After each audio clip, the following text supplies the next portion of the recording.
அனைவருக்கும் வணக்கம். இறைவனாடிய 11 வகை ஆடல்களை தற்பொழுது காணலாம்.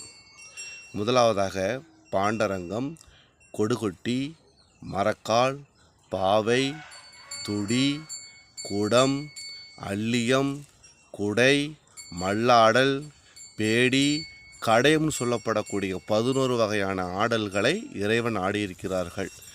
அதில் முதலாவதாக பாண்டரங்கம்.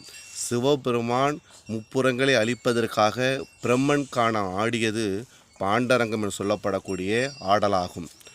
அடுத்து கொடுகொட்டின்னு சொல்லப்படக்கூடியது சிவபெருமான் முப்புறங்களை அழித்த பொழுது உமையம்மை கைகொட்டி ஆடியது கொடுகொட்டி ஆகும்.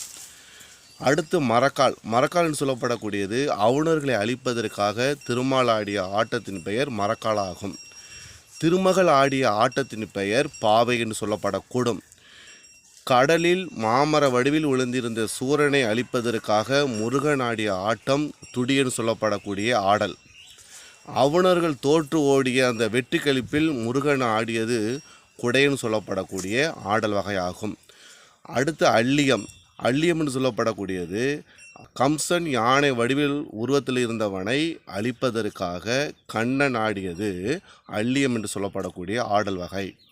அடுத்து குடம் என்று சொல்லப்படக்கூடியது தன் பேரன் அனிருத்தனை மீட்பதற்காக கண்ணன் ஆடியது அந்த குடம் என்று சொல்லப்படக்கூடிய ஆடல் வகை.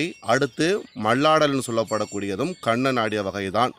அடுத்து காமன் ஆடிய ஆட்டம் பேடி வகைன்னு சொல்லப்படக்கூடிய கூத்தாகும்.